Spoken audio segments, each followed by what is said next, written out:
Many doubted we'd ever see it, but here it is. The return to glory. McDavid stops up. What a move. Shoots. Scores!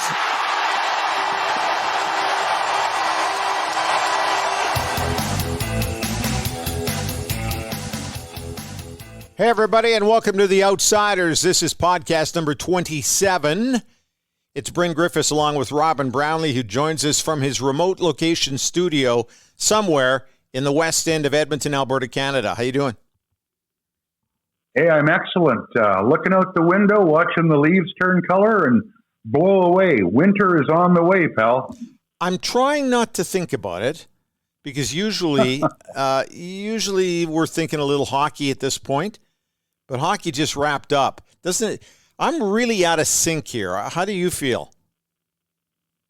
Well, I tell you, it is odd. Free agency, we're coming up on free agency here. Well, the draft, of course, very early in the week. We may be done by the time we'll be done before that comes out. But free agency in October instead of July, that's a difference. Watching who's going where. Free agency in a hard cap world because of COVID, that's a big difference. Yeah, the timing is off and the circumstances are different. Aside from that, it's business as usual. Well, we still have baseball kind of going on. The Blue Jays are done, but we still are working our way towards a World Series. So baseball hasn't changed a ton. And then there's the NFL, which just keeps rolling along with a few surprises. I guess it's and the NBA final is just about to come to a conclusion. Miami's not going away quietly. So, yeah, you're right. There are some things that are remarkably similar. It's just that the whole year has just been screwy. Uh-huh. At least to me, anyway. Oh, yeah. The timing is off. Everybody's got the personal clock going somehow or another, whether it's when you're used to working, when you're used to taking off for, some time away from the job, what you watch and when you watch it. Everything's and hey, we're now into a time of year when the Canadian Football League usually matters. It's certainly there's nothing to matter right now, so that's different too for those of us north of the 49th. Coming up on our big show today from Sportsnet, Chris Cuthbert. This will be fun today because Chris was our very first guest. Yes, he was. And a lot has changed with Chris over the past 365 days. Networks, his specialty. He went from being the voice of the Canadian Football League to being the secondary voice on Hockey Night in Canada. So we got to catch up with Chris. Uh-huh. Let's and also, good timing on his part. Oh, absolutely. Let's also congratulate the Tampa Bay Lightning for winning their second Stanley Cup championship, beating Dallas in a final that at times was a bit of a yawn fest. But Dallas actually, I thought, acquitted themselves quite well. Did you not have them at least close? Or no? I know some people, well, I'm one of them. I had them in the final, certainly into the West final, but I didn't have them into the Stanley Cup final. The last thing I said specifically about them, because this is when teams reach the final, you get a lot of people, whether they're bloggers, whether they're MSM guys. Well, I said back in pick a month, and I end up looking this stuff up, and I can't find when they said back then. Yeah. All I said, the strongest feeling I had about Dallas was I liked all the stories on their team that had connections to around here where we broadcast from, and B, that Colorado wasn't going to waltz past them to any final, because Colorado was favored by a lot of people before we got to the final. They just had something going. They, like the Oilers teams of many years past, they had their mojo going. They weren't as good as the other team, but they probably made it closer than they should have. So, hey, the Bolts are the best team. There's no need for an asterisk, because although some people have talked about that, they still had to win all the games. They had to do it in empty arenas, and they had to do it in a bubble. That's a heck of a hockey club when you look at the last 5 years for the Tampa Bay Lightning. 90 days shut up in a hotel. You and I have traveled plenty with NHL teams. It's tough to be shut up with a hockey team for 10 days, let alone 90. Yes, it is. And testing every day? Yeah. I mean, everybody knows where we're at with COVID. Edmonton did remarkably well in terms of the health aspect. I think they did remarkably well in times of every aspect. You're right when you say there were a couple of snoozers in there. But I think if you broke down picture, you're going to find that. But well done. The trophy's handed out. Everybody stayed safe, and we move on. Yeah, and congratulations to both Toronto and Edmonton for doing a wonderful job of pulling things off. However, at the end of the day, the National Hockey League was the one who paid for it and were the ones who executed it. But Edmonton and Toronto had to kind of play along a little bit because you had to fence off areas, you had to close some roads down, and then you had to have the people, the volunteers, step up. And that, to me, is where both cities have to be congratulated on. And as much as I've heard reports, and we'll hear a little bit more from Chris coming up in a little bit, and, you hear reports of everything being similar, and I'm thinking, well, over 90 days, how could it not be? Yeah. So your veal Parmesan was the same 4 out of the 90 days. Yeah. What a shame. What a hard road to travel that is. You know what, Bryn? Now we look ahead, and there's questions that we will get into in episodes down the road because nobody knows right now. We just finished up with, obviously, the draft and free agency yet to come, which will be a bit fun no matter what time of year it is because it's always fun to figure out who's doing what. But the other thing for down the road is, okay, now what's next? When does the season start? And what's that going to look like? Multiple bubbles? A lot of questions there, and that's something that we don't know because things change quickly with this whole COVID thing. It's going to be interesting to see. Can you do a whole season like they just did the playoffs? That's a big ask, isn't it? Yeah, and I just don't think the teams would accept that. I think you probably need 6 to 8 hubs that the teams can kind of rotate through a little bit. I don't know. I'm sure they're going to do a full assessment on how things shook down here a little bit. Yeah. I'm in no rush to see the season start. I'd be fine with early January because generally we have the World Junior Hockey Championship to fall back on over the holiday season. And before Christmas, I don't usually watch much hockey anyway. Yeah. There's a lot of stuff going on. So when Christmas is on. Yeah, so we'll see how all of that plays out here. We'll see what the National Hockey League does with the information they gather from both of these hubs and whether or not they can make it work as a seasonal thing. We'll stand by for that. You excited about the virtual draft, even though it will be on television? It's just going to be a little different. Well, we've touched on it, Bryn. Frankly, for me, not from a fan perspective, most of the fun is getting the kids away from the scouts, the one-on-one time. You see what they're really like. Much what the teams do when they do the interviews of the players. We can see the stats. And we're going to see that here. We can see the canned stuff about what a good kid this guy is with coaches talking. We can see the rankings. The fun for me has always been running into, all the familiar faces, talking to the players. That's obviously going to be different. For me, what's going to be interesting is, now let's face it, outside of Alexis Lafreniere, unless you're a hardcore hockey guy, Bryn, how many fans can name 10 more players ranked to go in the first round?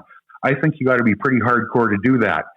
For me, free agency, guys who can make a difference now, and free agency framed in a flat cap, that to me is the story that's going to grab everybody. These kids, outside of a couple of them right at the top, are going to have next to no effect on any team that takes them whenever the new season starts. But free agency is a different cat altogether. Where does Taylor Hall go? Where does Alex Pietrangelo go? What happens to... Are the Winnipeg Jets really thinking of trading Patrick Laine? Yeah, what is it? I don't get that. There's something more to that story. Well, they must be, because I don't know how you win a trade when you trade Patrick Laine. between trades and free agency, that's where the stories are in the next little while. After the 9th, it's free agency. The trades. What happens with Jacob Markstrom in Vancouver? The Line A thing in Winnipeg, that grabs me. You hear, is Jake DeBrusk available? I mean, another one.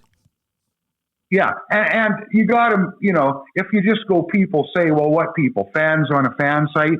I mean, I get the fans' passion for the game, but is it MSM guys?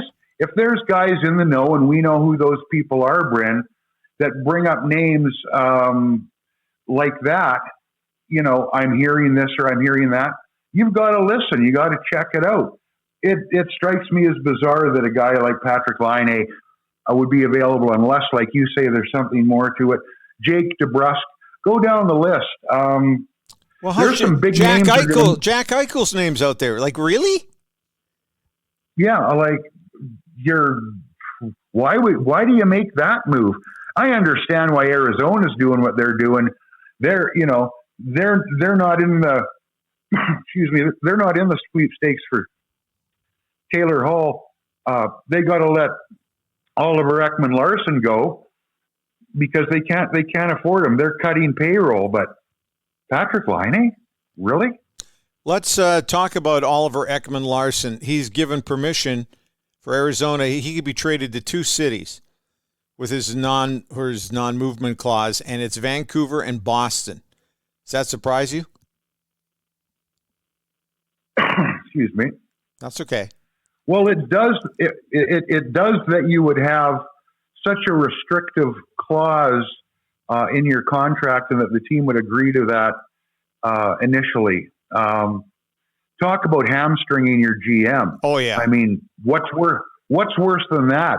A total no movement, or 1 team, 2 teams. So I mean, the 2 teams you're talking to, you think you're getting cherry offers from them. You think they're going to be ready to give you the moon and the stars to get somebody. I mean, Oliver Ekman-Larsson is a really good defenseman, and chances are he's going to be a really good defenseman for at least 2 or 3, maybe 4 more years.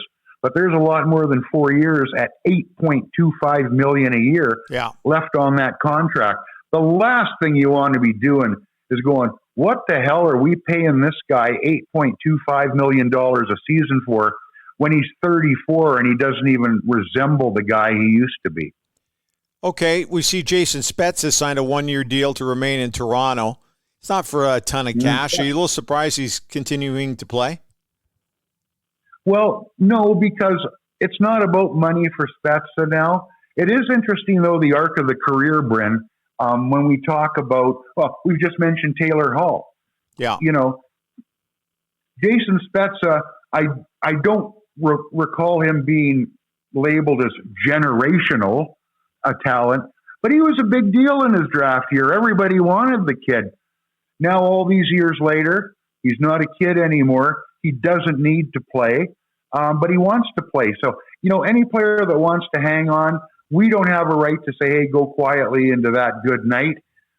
He wants to compete. Well, look at Henrik Lundqvist. He's older still. He's been at the top of the game. He's not there anymore. Nobody thinks he is, but he wants to play. You don't take that from a player. At some point, the team comes and tears the jersey off your back, and you're gone.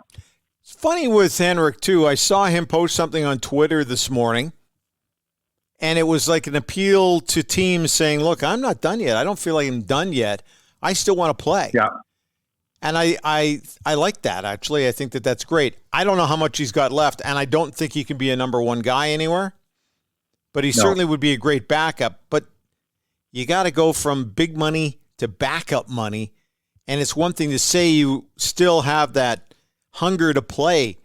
The question is, do you have that hunger to play at smaller dough? And I don't know if he's there. You know what, Bryn? I don't think that's a factor. Henrik Lundqvist has made, unless he's got a bad habit we don't know about, he's made all the money he's ever going to need.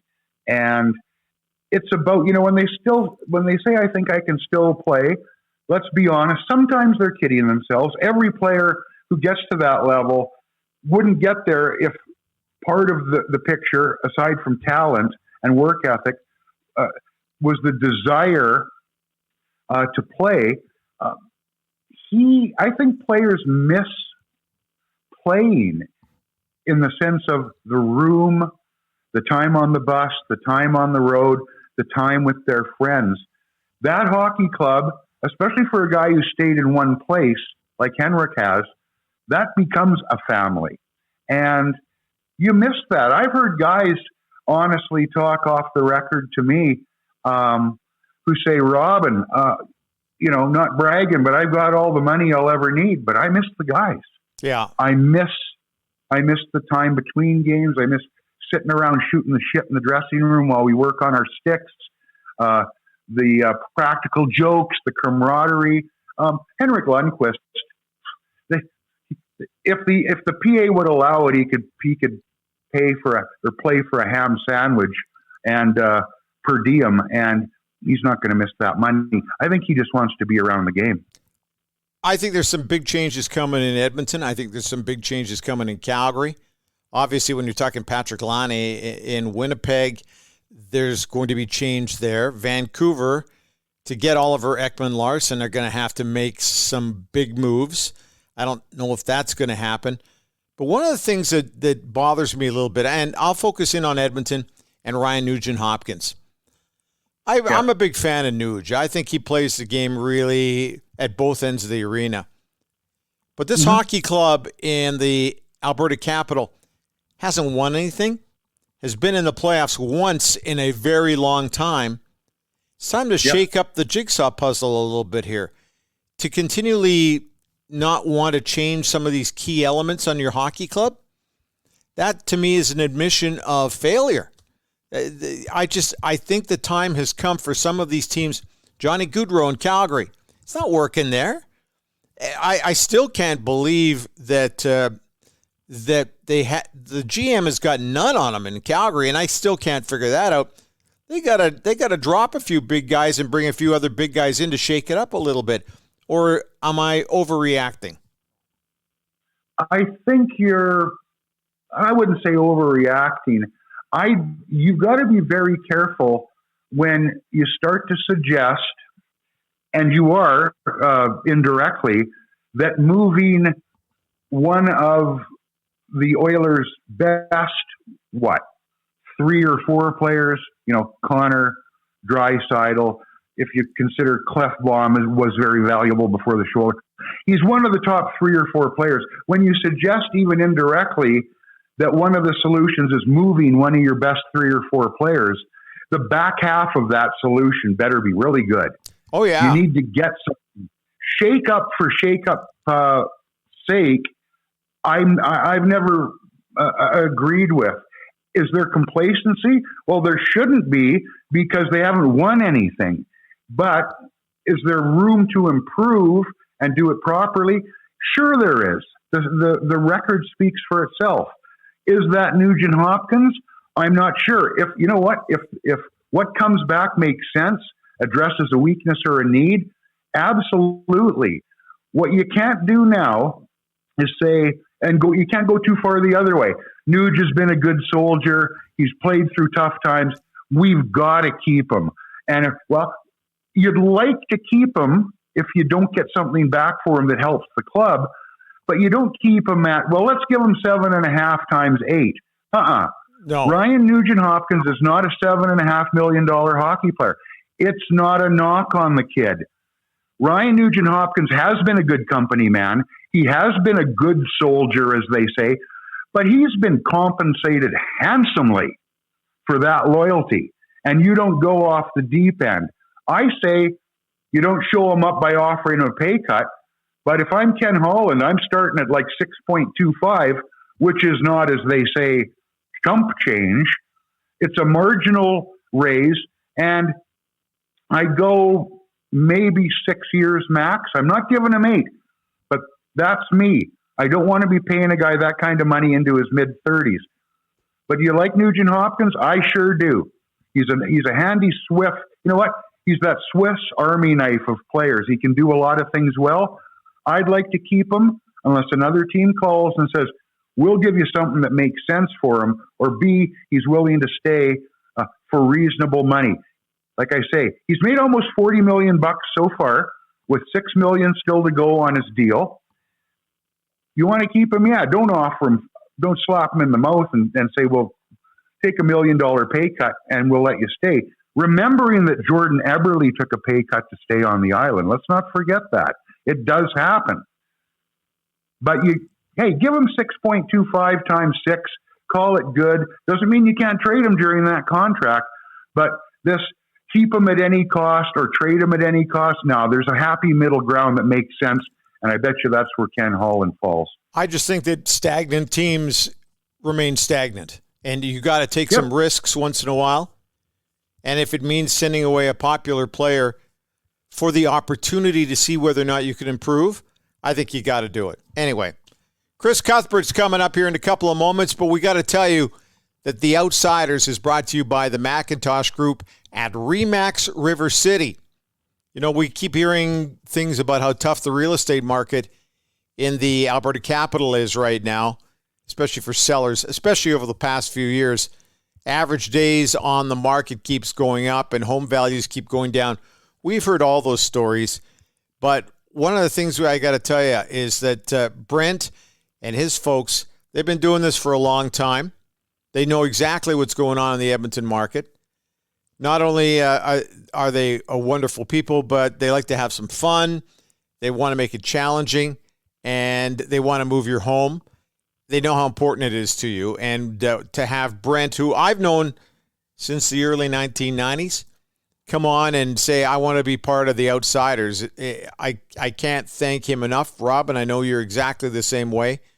But the Macintosh Group at RE/MAX River City is the group that you should check out if you're thinking of selling your home in the Edmonton area. And all you have to do is you can check them out on their website, which is macintoshgroup.ca, or you can give Brent or any of his team members a call directly at 780-464-0075. So once again, the website is macintoshgroup.ca. The phone number direct is 780-464-0075. Give them a call, especially if you have some questions. It doesn't mean that you're committed to anything, but they'll be able to kind of steer you in the right directions. And when you do get a hold of them, tell them where you heard this. Tell them that you heard it on The Outsiders. We'll talk more about Brent coming up a little bit later on. But coming up next, it's going to be Chris Cuthbert from Sportsnet.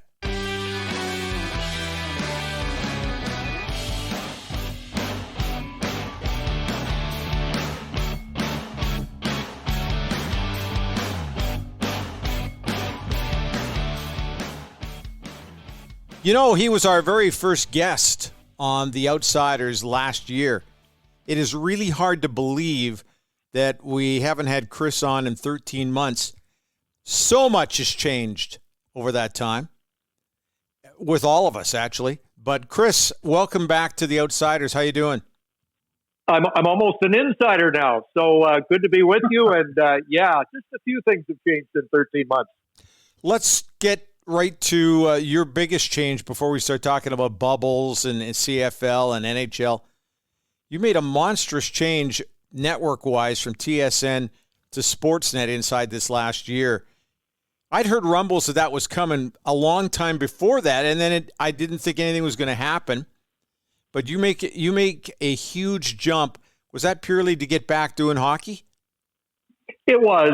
I'm near the end and of my career, and I guess when I got into the business, I thought, my number one goal was to work on Hockey Night in Canada, and I guess it's kind of come full circle. So, there were some rumblings a few years ago, and it almost happened, and it didn't, and that door was left ajar, and on another opportunity, we finally got back together, and excited about it, but obviously mixed emotions because I was leaving a great place with great people and leaving the Canadian Football League, which meant a lot to me as well.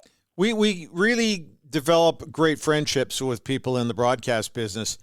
You were working with Ray Ferraro, and Robin and I were just talking during the break about the fact that, you go from Ray, who's such a seasoned professional and has kind of, basically, as he even put it, came out of nowhere and learned and developed. And then you're working in Edmonton now on Sportsnet with Louis DeBrusque, who's another one of these up-and-coming guys who gets better with every broadcast. How was that whole experience? It was wonderful, and part of the gut wrenching of leaving is leaving partners like Ray Ferraro and Glenn Suter and so many more.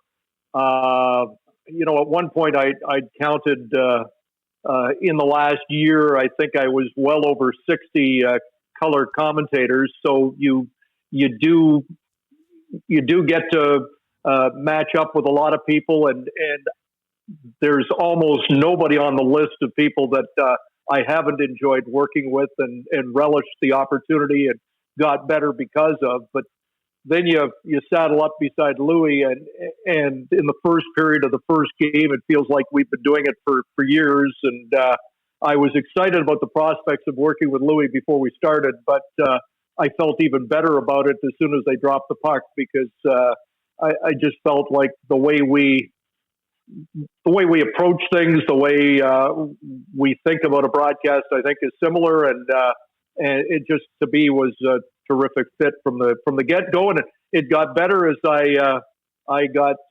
even more used to him, and he got used to me, and my pregnant pauses that sometimes caused him to walk on me a little bit, and he'd kick himself around the block, and I'd say, Louis, that's not you, that's me. I put you in a bad spot there, and I'll be better. But he from minute one was you could tell how hard he was trying, and he didn't have to try hard because he's just very good at what he does. Chris, you talked about getting near the end of your career. I don't necessarily agree, but I don't do the hiring. I'm sure Vin Scully considers you a young man in the broadcast game. But factoring that in, what else made it the right time? Because a guy at the top of his game, like you remain, has options out there. What made now or a year ago the time to do it for you? Well, I did mention at the time you do a lot of reflection during this quarantine or just this period of lying low, which we're back into, I guess. But for months, I was watching old games like Patrick Roy's final game as a Montreal Canadian that I called back in '95, or that Oiler Flames series in '91 that went 7 games. And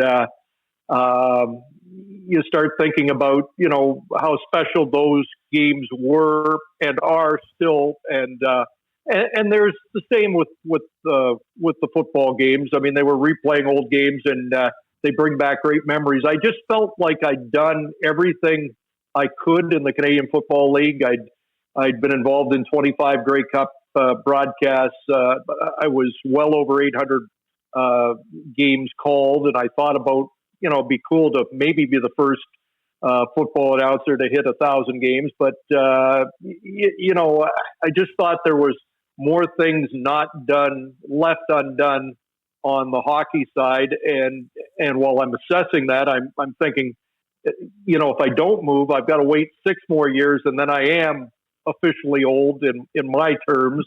I mean, I might not get another chance till I was 70. And so this window opened up, and I thought it's now, or maybe it's not going to happen. So I just thought that was the best time to take advantage of the opportunity and kind of come full circle. We survived the bubble. You did in particular, because how deep into the bubble were you in Edmonton? I was not. I was on the periphery of the bubble, and I'm thankful for that. Maybe it wasn't as safe because, listen, that's what they did in Edmonton, what they did in Toronto, what the NHL and the NHL players did, and all of the other people on the periphery, but inside the bubble. That record of executing that without a positive test is beyond phenomenal. It was beyond our wildest expectations, and And so that was outstanding. We were on the outside. I was on the fifth floor for our broadcast at the rink, and then up to the seventh floor to get my water and coffee and my Nutella, which was a big edge in Edmonton over Toronto for sure. But anyway, they would just ask us a series of questions coming in, and then take our temperature. And the temperature was always an adventure with me because I was never running hot, but I was often running very cold. They always had to do a second or third reading with me because for some reason I'm cold-blooded, and I was coming out at about 32 or 33 before they finally got a proper reading. But they were careful with us, more careful with the players inside, and they reaped the benefits for sure. Chris, I got to ask, because people here at home hear the finished product, your call of the game, which is, I mean, that's the reason you're there. Was there an adjustment for you doing it without fans in the building, without that atmosphere that gets everybody amped up? You're there looking at a bunch of tarp seats and not very much else. So how does that affect your play-by-play? Well, I was worried about it, Robin, and I thought, I'm the kind of guy that I get amped up with the fans. I just love that emotion, and I caught myself. Well, I'll get to it a little bit later, but it was my biggest fear, and that fear was kind of put to rest almost immediately. I'm not sure how loud it was coming across your TV, but in my headset, I could crank up the EA Sports the soundtrack of crowd behind me, and it was almost easy to forget that you were in an empty rink because of the volume of noise in my headset. In fact, sometimes it was so loud I couldn't hear pucks hitting crossbars, and we even laughed once or twice. We said, well, we didn't hear a whistle, and we're thinking, how the heck would people at home understand why we couldn't hear a whistle in an empty rink? But that was the case. But that soundtrack they handled was really quite good, and even to the point where sometimes while I was following the puck up the ice, there might have been something happened behind the play, and whoever was handling that audio had seen it and gave that crowd ooh or whatever, and I'd actually check back because you were reacting like you were reacting to a real crowd. So they did a marvelous job with it, and it made my job a lot easier. That's really cool in this sense, Chris. If you think back to when you're a kid or people that you've known in the broadcasting business were 12-year-olds sitting in front of the TV at home, and the way they got into being interested in doing what you do was maybe looking at a game on TV with the sound off and calling a game, pretending they were the play-by-play guy, talking into a fork or a hockey stick or whatever. Here you are well into a really esteemed career, and you're listening to sound to get you into that game. Kind of. Yeah. It was, and I was going to just finish the story with the fact that we transitioned after the second round into the third round. We went away from the host broadcast to our own produced broadcast of the game, and it didn't create much of a difference except our audio came from a different spot. And for the first 5 or 10 minutes of the first game in the third round, I wasn't getting that crowd, and I'd forgotten I knew something was wrong. I knew something was different, and it felt like for a couple of minutes I was in a studio without that background, and I was uncomfortable. And at the first commercial, it takes me a while, I'm a little slow to figure out what exactly the difference was, and that new audio guy was not putting that background in my headset. And as soon as he pushed a button, we were back into that comfort zone again. But it kind of was a reminder to me of how much I missed it for that brief period of time. How did you keep busy when you weren't doing play-by-play? Because I was fascinated by watching on Twitter Kenny Albert, who was in Edmonton, and he was enjoying going out and kicking field goals at Commonwealth Stadium and trying to get to some other places. And he kind of raved about how well the city hosted things. Were you able to do some other things just to kind of take your mind off of what you were doing a little bit?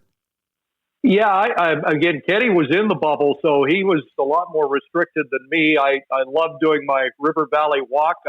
I joke that I never, even on the clearest day, ever saw the mountains of Jasper or whatever. But you know what?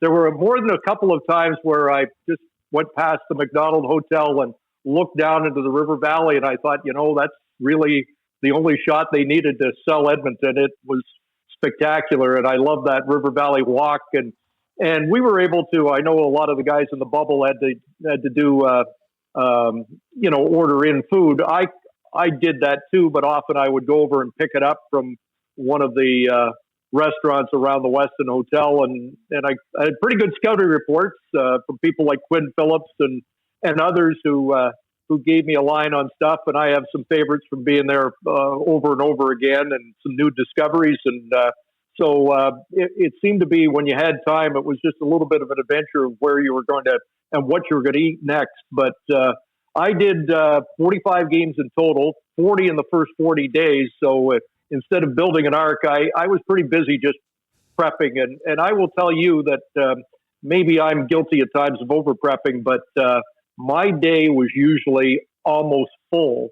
From the time I woke up till the time I went to bed, I pretty well had structured my reading, my watching Zoom meetings with players and coaches, our own Zoom meetings, and then getting my notes on my charts. There usually wasn't a lot of extra time, and once in a while, I just finally had to put it away and maybe dial into Netflix for a brief period of time. But it was drinking from a fire hose, and it was a lot of fun.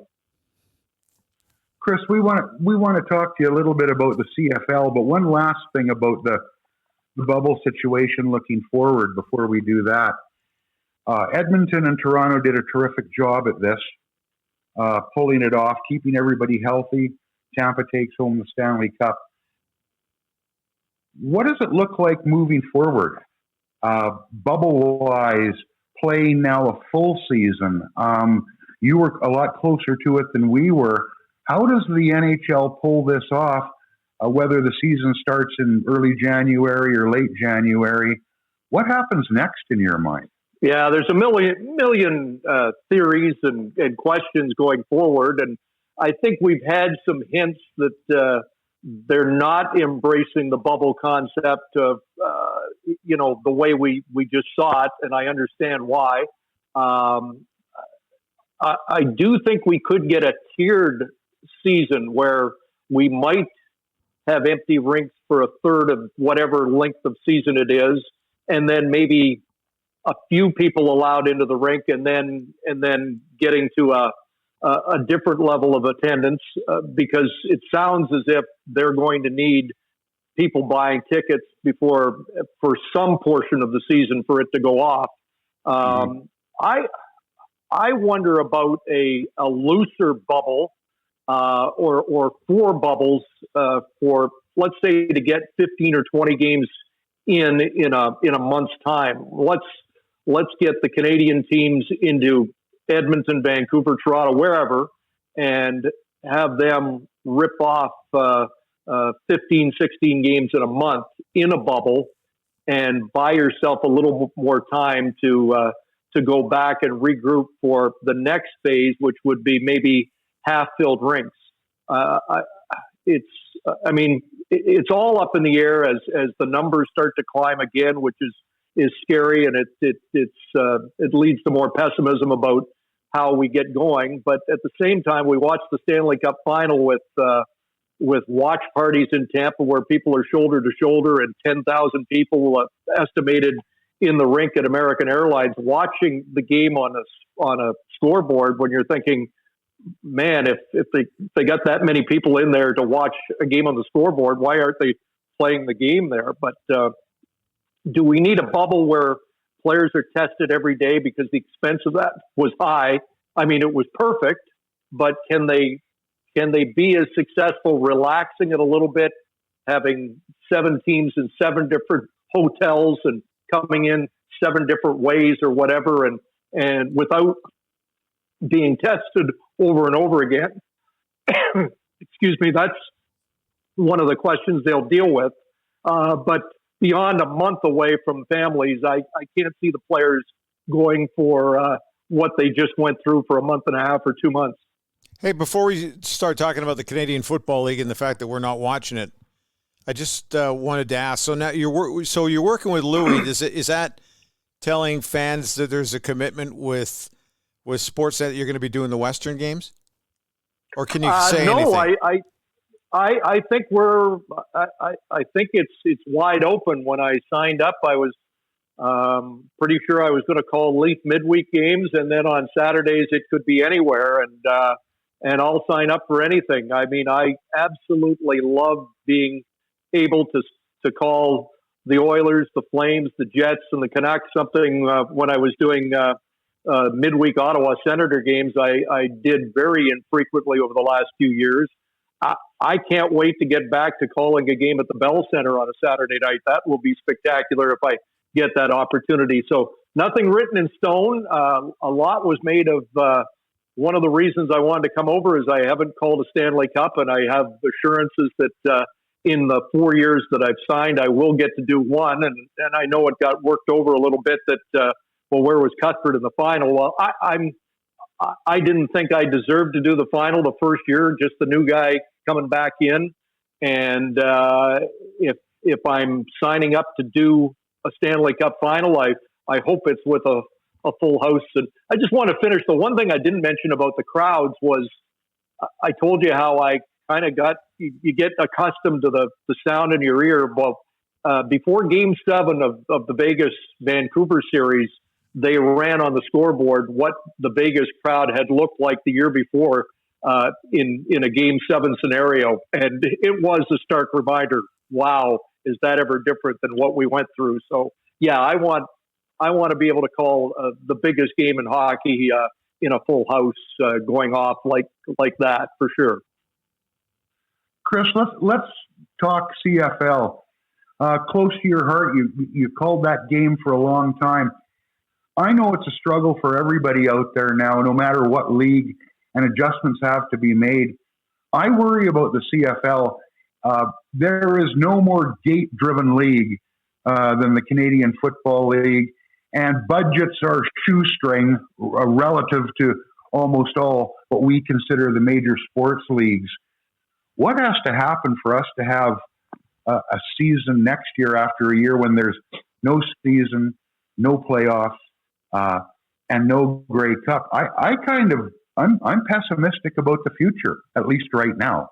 Well, until we get a vaccine, I think everybody's going to be pessimistic because I don't even think they can sign up because of everything you've just outlined. I don't think they can sign up and say, let's play to half-filled stadiums. I mean, the obvious line there is, well, they do in Toronto, but they need, as to make it financially viable for the league, they need people in the seats, and they need the concessions and everything that goes with it. And until there's a vaccine, we have no assurances that they can do that. And I was pessimistic about the league playing in 2020 because as soon as they kicked off in a half season, in a half full or empty stadium, they were guaranteed to lose a lot of money. They didn't have the same opportunities of recouping big TV money that the other leagues have, or it's just too fine a line for them. The margins are too tough. So we need a vaccine and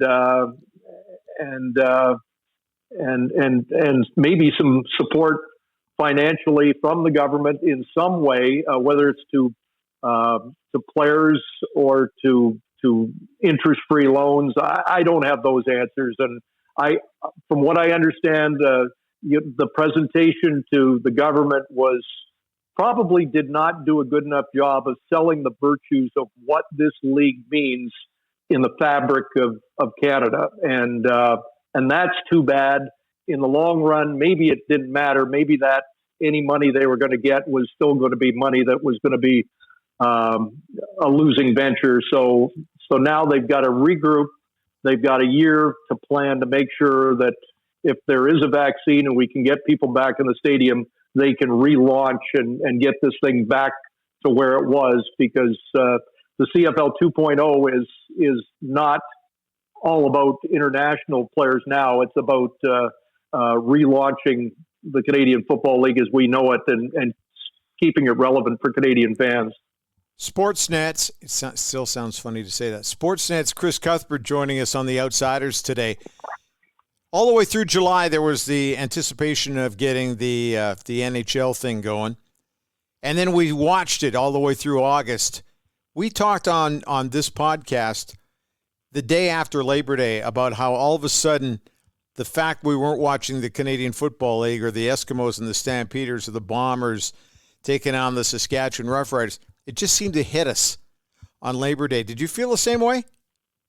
Oh, yeah, it did hit Labor Day for sure. I mean, I've been my very first national CFL broadcast was a 1991 Labor Day game between Hamilton and Toronto, and I'll go off on a little tangent here because it's why I love the league. That year, the Ticats were 0-8, and the Argos went on to win the Grey Cup in 1991. But on that Labor Day, just like everywhere else in Regina, Edmonton, Calgary, wherever, on that Labor Day, the 0-8 team with a new coach beat the team that went on to be the champions, and they won in resounding fashion. And it was a Canadian kid, Lee Knight, who had a couple of touchdowns in the game. He was the star, and it just had so many elements of why I love the league. It was unexpected. It was high scoring. It had an unsung Canadian hero. It's everything I loved about the league, and it happened in my first broadcast. So, but since 91, I've either been in Calgary, Regina, Toronto, Hamilton, Edmonton on the Labor Day weekend, and then the following week. And there was a big part of me that while I was sitting in Edmonton thinking, man, I'd love to be in Regina on the Sunday and making that dash to the airport to get into Calgary the night before the Labor Day Monday. And it was a huge hole for everybody. And I was one of many who tweeted about that. And I think that tweet got more reaction on my Twitter line than anything else I've had in the last few months, just missing Labor Day. So I wasn't alone, and neither were you guys. I wanted to touch on it, and I'll leave it with Chris. It's more about the economics of this league and how tight it is for every team. When sort of a flagship franchise like Edmonton, the to be named later team, makes changes like they have and cuts like they have, I'm thinking of Dwayne Mandrusiak, who was looking at a 50th year, which is unheard of almost in sports in any country.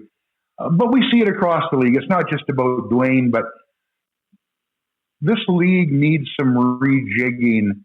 I don't know if the economic model works now because, yes, it's tough to have months with no revenue, but when you're slashing to the bone like the CFL does, and teams say they've had to, does that need to change somehow? Aside from getting people back in the stands, that's obvious. But can this model work long time the way it sits now? Well, 10, 15 years ago, the old adage is every team's losing money, and maybe Edmonton was the exception. But, I did think that it was improving. I think there are other teams. I mean, the Saskatchewan Roughriders make a huge amount of money. I think the Ticats are at a point where they were once one of the biggest drains on the league, and now one of its most successful franchises. I think the Bombers and the Stampeders model seems to.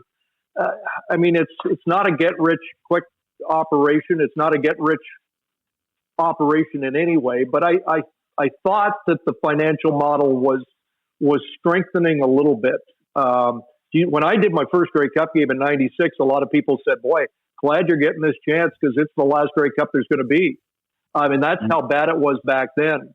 But it's cyclical. I mean, there were years where there was 50,000 in Toronto, and they were sending out huge amounts of money to prop up teams like Saskatchewan, which is now absolutely the opposite 30, 40 years later. And that's ancient history now. But maybe there is some way that this league has to share all revenues, and I, that's tough to hear if you're one of the teams generating all the revenue, but you can't be a successful team in a one-team league. So the model needs to be looked at again. I'm going to defend my old employer here because I hear a lot of people saying, well, TSN should pay more, and why don't they go to other networks? And I'd love Sportsnet to get involved, but they can't right now because it was a long-term deal with TSN. And TSN stepped up and paid a lot more money for the rights back after that 96 Grey Cup to make sure there was a league. And they paid a premium because they wanted exclusivity. Going forward, is that going to happen again? I don't know, but I think they have to look beyond the TV model as well. And there are no easy answers. If there were, then we'd have solved it. I'd love to see some kind of compensation for player development. I mean, Alex Singleton's interception pick six for Philadelphia against San Francisco goes viral, and we all know how good Alex Singleton is. Would he have made the Eagles starting lineup if he hadn't played for X number of years as a young star in the Canadian Football League? I don't know, but it would be advantageous, if maybe unrealistic, but certainly advantageous for the league if there was some kind of payment for players that had been developed by the CFL. But I'm walking on thin ice here because I don't want to hear this. Let's make it a developmental league for the NFL. That's not what this is about. But so anyway, there's a catch-22 there, and if you're going down that road, maybe it's not the right one. But they've just got to find different ways to generate revenue. I thought maybe the international theme that Randy Ambrosi had was starting to develop was to come up with small amounts of TV money from multiple countries, like the IHF does. They don't get a lot of money from many countries, but if you've got enough countries paying a little bit, it starts to add up. Could they get U.S. money on a better network, ESPN or whoever it is? Could they get more money? They've been banging on that door for 10 or 20 years. I did ESPN games in the mid '90s as well, and there still has not been really any substantial money coming north from that market either. But somehow, you're right, it has to change, or else we have to bring salaries down a little further. And they've already cut the coaching staffs down to what I think is a bare minimum. And again, no easy answers. Thanks for your time today. We appreciate it. It's hard to believe a year's gone by since we chatted last. And as we've said, so much has happened to everybody in that last 365 days. But we'll have to get you on again another time if that's possible. It'd be my pleasure. Congratulations on over a year. Lucky 13 for you guys. And if we can all get through 2020, hopefully 2021 will be a lot luckier for all of us. Chris, thanks for your time. Great chatting once again. Okay, boys. Sorry for being long-winded. You can. That's what we're here for. To that, and there we go.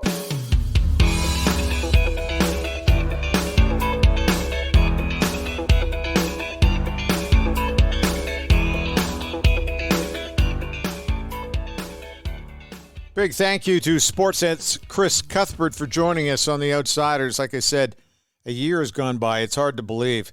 But, hey, years go by pretty quick. When he said he was nearing the end, I'm going, are we getting a scoop here? But he was very quick to say career end, and I'm with you. I don't believe that for a heartbeat or for one fleeting second. He's got a lot left in the tank, as far as I'm concerned. Yeah. Absolutely. And it's been a hell of a year, hasn't it? I mean, we can talk about that on multiple levels, personal in some cases, the whole COVID thing, the disruption of everything. But time flies when you're having fun and even when you're not. I did enjoy his outlook on how he survived the bubble. He was on there were two bubbles. There was a media bubble. He was clearly in that, so he had a little more maneuverability. The players were really stuck in the one traditional bubble. We're starting to hear a few more complaints about things and how it was very, very tough. Rick Bowness said he didn't use the word awful, but said that there was really nothing redeeming about going through a bubble, but you do what you have to do to make sure that you get your story out. Would like to have seen Rick win a Stanley Cup. He's been there a lot of times and hasn't been able to win it. Just reminds everybody that your ability to win it, you can get to the final, but very often you may only get there once. He's been able to get there numerous times and hasn't been able to get it done with whatever team or for whatever reason, but he's such a great guy. I would like to have seen that happen this time around. Well, better to have got there and not come out the way you wanted it to than not getting there at all. Rick Bowness has been a terrific coach over his whole career, and maybe he'll get another shot. Like last time when we talked about him, I was stunned when he said he was 65. This is not a guy who looks like he's anywhere near the end, so hopefully for Rick, he gets another crack at it. It's a lot of fun. Of course, you want the silverware when the series is done. That hasn't happened, but it beats the alternative, not getting there at all. There's way too much talk about being near the end for me on this show today, but we're nearing the end of this particular podcast for today. Got to thank the Macintosh Group at RE/MAX River City, big sponsors of the Outsiders and good friends of us here at the Outsiders. And, the fact that they stepped up and wanted to be the first ones to step up, we couldn't be happier. He's a big fan of the podcast, been a friend for over 25 years for me. Most people know that in a normal year, it's the springtime when most of the real estate transactions start to occur. But this is not your normal year in not only Edmonton, but everywhere in Canada. However, Edmonton saw record-setting months for sales during the summer. I don't think a lot of people know that when it comes to real estate. That momentum is carrying into the fall, which is great. So I guess if you're looking to sell your home, now's a good time to call. Kind of set the table with Brent and his team. In fact, with less inventory than past years, Edmonton home sellers are seeing sold signs more than they did in the spring. So if you'd like to find more out about the market and maybe how you can get a sold sticker on the front of your lawn, then just reach out to Brent and the Macintosh Group at RE/MAX River City, and they'd be happy to provide you with some great advice on selling your home and a couple of sold stickers for that sign. All you have to do is just go to their website, which is macintoshgroup.ca. Once again, that's macintoshgroup.ca, or give them a call direct. You can talk to Brent or anybody over there at 780-464-0075. That's 780-464-0075. Appreciate their support of what we're doing here. And we're also looking for other sponsors too, Robin. Other people who would like to step up and help us continue to slap this together on a weekly basis, because for us, this is fun, but we need to cover off some of the costs of actually getting the show up and running. So if we can get a chance to talk to potential advertisers or sponsors, we're all in.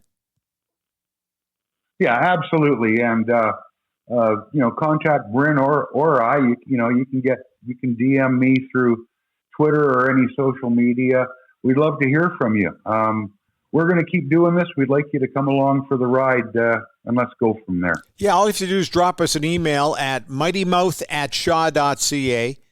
That's mightymouth@shaw.ca. You can also check us out on Twitter. It's starting to pick up some speed, and I like that. The handle's pretty simple, pretty straightforward, too. It's at Outsiders 2020. Outsiders is all in caps. I don't know if you do it in small letters, whether or not it still pops up. I'm pretty sure that it probably does. But anyway, tell your friends to subscribe to us at RSS.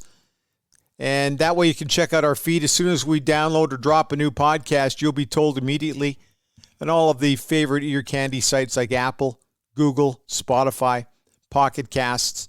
I mentioned last week, I've been looking at the analytics of the show.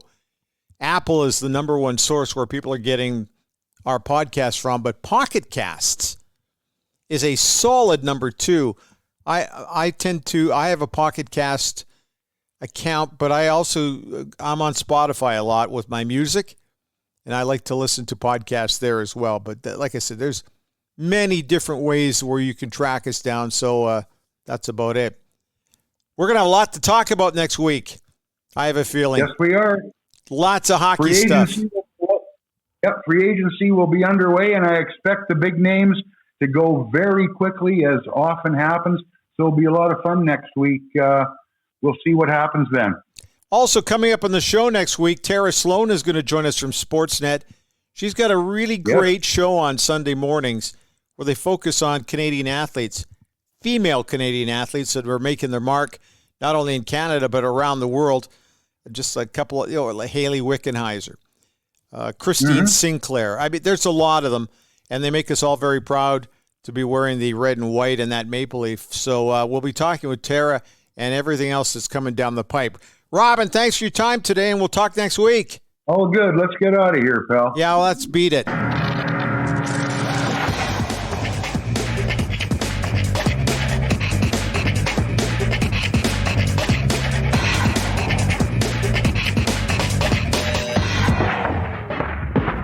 Was recorded earlier because we were ashamed to do it now.